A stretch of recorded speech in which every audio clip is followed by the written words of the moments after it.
സ്വപ്നങ്ങൾ സ്വപ്നങ്ങളെ നിങ്ങൾ സ്വർഗകുമാരികളല്ലോ. നിങ്ങൾ ഈ ഭൂമിയിൽ ഇല്ലായിരുന്നെങ്കിൽ നിശ്ചലം ശൂന്യമീ ലോകം. സ്വപ്നങ്ങൾ. ആഹാ, എത്ര നല്ല മധുരഗാനം!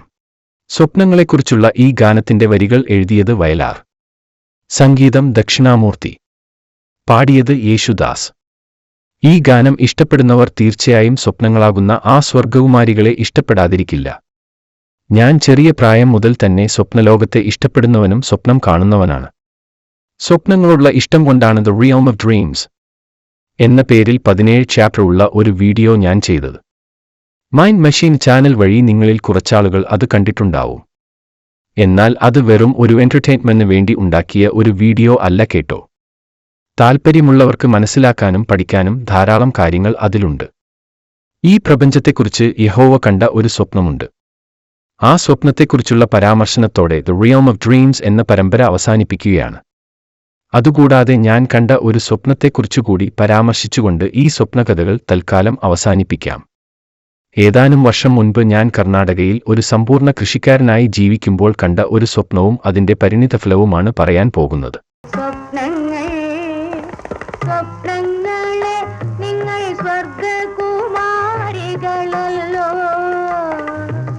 തണുപ്പുള്ള ഒരു വെളുപ്പാൻകാലം. ഒരു പാട്ട് കേട്ടുകൊണ്ടാണ് ഞാൻ ഉറക്കമുണർന്നത്. തൊട്ടു താഴെയുള്ള ഒരു മലയാളി കുടുംബത്തിന്റെ വീട്ടിൽ നിന്നുമാണ് ആ പാട്ട് കേൾക്കുന്നത്. ഞാൻ ചെവിയോർത്തു. അത് അത്ര ഒരു സുഖമുള്ള പാട്ടായിരുന്നില്ല. എന്നുവെച്ചാൽ രാവിലെ ഉറക്കമുണരുമ്പോൾ കേൾക്കാൻ കൊള്ളുന്ന ഒരു പാട്ടായിരുന്നില്ല അത്. സാധാരണയായി ക്രിസ്ത്യാനികളുടെ വീട്ടിൽ ഒരാൾ മരിച്ചാൽ വെക്കുന്ന ഒരു പാട്ട്. ആരായിരിക്കും മരിച്ചത്? എന്തായാലും താഴെയുള്ള വീട്ടിൽ മരിക്കാറായ ആരുമില്ല. ഞാൻ ഭാര്യയെ വിളിച്ച് സംശയം ചോദിച്ചു. നീ കേട്ടോ ഒരു പാട്ട്? പാട്ടോ? എവിടുന്ന്? ഞാനൊരു പാട്ടും കേട്ടില്ല. നിസ്സംഗമായ മറുപടി. ഹേയ്, എന്ന് പറഞ്ഞാൽ എങ്ങനെയാ? ഞാൻ കേട്ടതാണല്ലോ ഒരു മരണപ്പാട്ട്. ദേ താഴത്തെ വീട്ടിന്നാ കേട്ടത്. താഴത്തെ വീട്ടിന്നോ? കൊള്ളാം, നല്ല കാര്യമായി പോയി.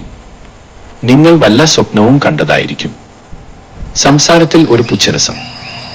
ഞാനൊന്നും മിണ്ടിയില്ല. പുറത്ത് പക്ഷികളുടെ ചിലപ്പ്. അവർ എന്നെ ചീത്ത പറയുന്നത് പോലെ എനിക്ക് തോന്നി. എന്തായാലും ഞാൻ പതുക്കെ എഴുന്നേറ്റ് പുറത്തേക്കിറങ്ങി. ഞാൻ വ്യക്തമായി ആ പാട്ട് കേട്ടതാണ്. പക്ഷെ ഇപ്പോൾ കേൾക്കുന്നില്ല. ചിലപ്പോൾ സ്വപ്നം കണ്ടതായിരിക്കും. ഞാൻ എന്റെ കാർഷിക വേലകളിലേക്ക് തിരിഞ്ഞു. 2 ദിവസം കഴിഞ്ഞു. വീണ്ടും ഒരു പ്രഭാതത്തിൽ അതേ പാട്ട് വീണ്ടും കേൾക്കുന്നു. ഇത്തവണ പാട്ട് മാത്രമല്ല, ദൃശ്യവുമുണ്ട്. മുൻപ് കേട്ട പാട്ടിന്റെ പശ്ചാത്തലത്തിൽ എന്റെ അയൽവാസിയുടെ വീടിനു മുൻപിൽ കുറെ ആളുകൾ നിൽക്കുന്നുണ്ട്. ഞാൻ ഉണർന്നു. ഭാര്യയെ വിളിച്ചു കാര്യം പറഞ്ഞു. നമ്മുടെ വീടിന്റെ പേര് മാനസം എന്നല്ലേ? ചിലരൊക്കെ മാനസികം എന്നും പറയുന്നുണ്ട്. അതിന്റെ കുഴപ്പമാ? കാര്യമാക്കാനില്ല. ഭാര്യ പുച്ഛസ്വരത്തിൽ കളിയാക്കി. ഞാൻ പുറത്തിറങ്ങി നോക്കി. അവിടെങ്കും ആരുമില്ല, പാട്ടുമില്ല. എല്ലാം വെറും തോന്നൽ മാത്രം. ഞാൻ പതിവ് പോലെ കൃഷിക്കാരന്റെ കുപ്പായമണിഞ്ഞ് പറമ്പിലേക്കിറങ്ങി. അടുത്ത 2-3 ദിവസം ഒന്നും സംഭവിച്ചില്ല. ഓർക്കാപ്പുറത്ത് ഒരു ദിവസം വീണ്ടും അതേ സ്വപ്നം ആവർത്തിക്കപ്പെട്ടു. ഇപ്രാവശ്യം പാട്ടും ആൾക്കൂട്ടവും മാത്രമല്ല.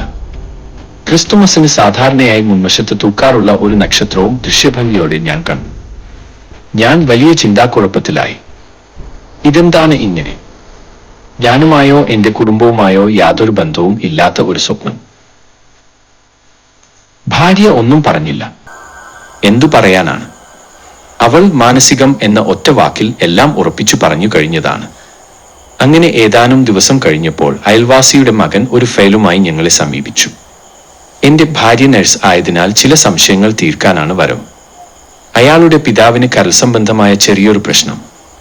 അതു സംബന്ധമായ ടെസ്റ്റിംഗും സ്കാനിങ്ങും എല്ലാം ചെയ്തതിന്റെ റിപ്പോർട്ടുകളാണ് ഫയലിൽ. ഞങ്ങൾ എല്ലാ റിപ്പോർട്ടുകളും വിശദമായി പരിശോധിച്ചു. കരളിൽ ഒരു ട്യൂമർ വളരുകയാണ്. സാമാന്യം വലിപ്പമുണ്ട്. എത്രയും വേഗം ഒരു സർജറി വേണ്ടിവരും. കൂടുതൽ പരിശോധനയ്ക്കായി അടുത്തയാഴ്ച ചെല്ലാൻ പറഞ്ഞിരിക്കുകയാണ്. എന്താണ് സംഭവിക്കാൻ പോകുന്നതെന്ന് എനിക്ക് മനസ്സിലായെങ്കിലും ഞാൻ മിണ്ടിയില്ല. ഇന്ന് കാശുണ്ടെങ്കിൽ സർജറി മാത്രമല്ല, വേണമെങ്കിൽ കരൾ മുഴുവനായും മാറ്റിവെക്കാം. പിന്നെന്താ പേടിക്കാൻ? അടുത്തയാഴ്ച അവർ ഹോസ്പിറ്റലിൽ പോയി വന്നു. അവസ്ഥ വിചാരിച്ചതിനേക്കാൾ ഗുരുതരമാണ്. ട്യൂമർ നല്ല രീതിയിൽ വ്യാപിച്ചു കഴിഞ്ഞു. ഇനി ലിവർ മാറ്റിവെക്കൽ മാത്രമേ സാധ്യമാവുകയുള്ളൂ എന്ന് ഡോക്ടർ പറഞ്ഞത്രേ. അവസാനം ലിവർ മാറ്റിവെക്കൽ ശസ്ത്രക്രിയ നടത്താനുള്ള എല്ലാ ഒരുക്കങ്ങളും പൂർത്തിയായി. എന്നാൽ അവസാന നിമിഷത്തിൽ എന്തോ ചില കാരണത്താൽ ആ ശസ്ത്രക്രിയ നടത്താൻ ഡോക്ടർ ടീം വിസമ്മതിച്ചു. യാതൊരു കുഴപ്പവുമില്ലാതെ തടിമല്ലനായി നടന്ന രോഗിയുടെ ആയുസ് ഇനി വെറും 3 മാസം മാത്രമെന്ന് ഡോക്ടർ ടീം വിധി പ്രഖ്യാപിച്ചു. അതുവരെ മരുന്നുകൾ കഴിച്ചുകൊണ്ട് വീട്ടിൽ തന്നെ കഴിയാം, അല്ലാതെ മെഡിക്കൽ സയൻസിന് കാര്യമായി ഒന്നും ചെയ്യാനില്ലത്രേ. രോഗിയായ ചേട്ടൻ അങ്ങനെ കഴിയുന്നതിനിടയിൽ ഇടയ്ക്കിടെ രോഗം വഷളാകുമ്പോൾ ഹോസ്പിറ്റലിൽ അഡ്മിറ്റാകും, അല്പം കുറയുമ്പോൾ വീട്ടിലേക്ക് തിരിച്ചുവരും. ദിവസങ്ങളും ആഴ്ചകളും കടന്നുപോയി. പിന്നീട് ഞാൻ സ്വപ്നങ്ങൾ ഒന്നും കണ്ടില്ല. ഒരു ദിവസം അയൽവാസിയുടെ വീട്ടിൽ നിന്നും ആള് വന്നു. ചേട്ടൻ വേദന സഹിക്കാൻ ആകുന്നില്ല, അത്യാവശ്യമായി ഹോസ്പിറ്റലിൽ പോകണം. രോഗിയുടെ കാൽപാദം മുഴുവൻ നീര് വന്ന് വീർത്തിരിക്കുന്നു, മുഖത്തും നീരുണ്ട്. ഞാൻ അദ്ദേഹത്തെ എന്റെ കാറിൽ കയറ്റി മംഗലാപുരത്തുള്ള ഹോസ്പിറ്റലിൽ എത്തിച്ചു. ഏറെ താമസിച്ചില്ല. 3-ാം ദിവസം അദ്ദേഹം കർത്താവിൽ നിദ്ര പ്രാപിച്ചു. അത് ഒരു ഡിസംബർ മാസം ആയിരുന്നു. ഡിസംബർ മാസം 10-ാം തീയതി ബോഡി വീട്ടിൽ എത്തിച്ചു.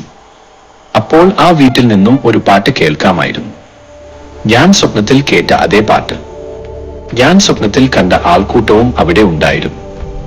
മാത്രമല്ല, ഉമ്മറത്തേക്ക് നോക്കിയപ്പോൾ ഒരു നക്ഷത്രം അവിടെ തൂക്കിയിട്ടിരിക്കുന്നു. ഞാൻ സ്വപ്നത്തിൽ കണ്ട അതേ നക്ഷത്രം. ഇത് കഥയല്ല, സംഭവിച്ച കാര്യമാണ്. ഞാൻ വേറെയും പല സ്വപ്നങ്ങളും കണ്ടിട്ടുണ്ട്. അവയിൽ ചിലതെല്ലാം ജീവിതത്തിൽ സംഭവിച്ചിട്ടുമുണ്ട്. എന്നാൽ അതിനൊന്നും വേറൊരാൾ സാക്ഷ്യം പറയാനില്ല. ഈ സ്വപ്നം അങ്ങനെയല്ല. ഈ സംഭവത്തിന് എന്റെ ഭാര്യ സാക്ഷിയാണ്. സംഭവിക്കാൻ പോകുന്ന ചില കാര്യങ്ങൾ സ്വപ്നത്തിലൂടെ മുൻകൂട്ടി അറിയാൻ കഴിയുമെന്ന് എനിക്ക് ബോധ്യപ്പെട്ട വേറെയും അനുഭവങ്ങൾ ഉണ്ടായിട്ടുണ്ട്. സ്വപ്നങ്ങളെക്കുറിച്ച് കൂടുതൽ പഠിക്കാനും വീഡിയോ ചെയ്യാനും ഇടയായ സാഹചര്യം ഇതൊക്കെയാണ്. നിങ്ങൾക്കാർക്കെങ്കിലും ഇത്തരം സ്വപ്നാനുഭവങ്ങൾ ഉണ്ടായിട്ടുണ്ടെങ്കിൽ ഷെയർ ചെയ്യുക. മനുഷ്യ മനസ്സിന് അതീന്ദ്രിയതയിലേക്ക് കടക്കാനുള്ള ഒരു മാർഗമായി സ്വപ്നങ്ങളെ ഉപയോഗിക്കാൻ കഴിയുമോ എന്ന ചിന്തയിലാണ് ഇന്ന് ഞാൻ. സ്വപ്നം കാണാത്തവരായി ആരുമില്ല. ശ്രദ്ധിക്കുമെങ്കിൽ നിങ്ങൾക്കും നിങ്ങളുടെ സ്വപ്നത്തിലൂടെ ഭാവിയിലേക്ക് സഞ്ചരിക്കാം. ഭാവിയിലേക്ക് ടൈം ട്രാവൽ ചെയ്യാൻ കഴിയുന്ന ആ യന്ത്രത്തിന് വിഖ്യാത എഴുത്തുകാരനായ H.G. വെൽസ് ഇട്ടിരിക്കുന്ന പേരാണ് ടൈം മെഷീൻ. എന്നാൽ യാതൊരുവിധ സാങ്കേതിക സഹായവുമില്ലാതെ ഭാവിയിലേക്ക് യാത്ര ചെയ്യാൻ കഴിയുന്ന ഒരു യന്ത്രം എന്റെയും നിങ്ങളുടെയും കൈവശമുണ്ട്. ആ യന്ത്രത്തിന്റെ പേരാണ് മൈൻഡ് മെഷീൻ. അടുത്ത ലക്കം മുതൽ മൈൻഡ് മെഷീൻ ചാനൽ നിഗൂഢതകളുടെ ലോകത്തേക്കുള്ള ഒരു യാത്ര ആരംഭിക്കുകയാണ്. ഈ യാത്രയിൽ നിങ്ങളെല്ലാവരും കൂടെ വന്ന് സഹകരിക്കുമെന്ന് പ്രതീക്ഷിക്കുന്നു. മറക്കാതെ ചാനൽ സബ്സ്ക്രൈബ് ചെയ്യുക, നിങ്ങളുടെ സുഹൃത്തുക്കൾക്ക് ഷെയർ ചെയ്യുക.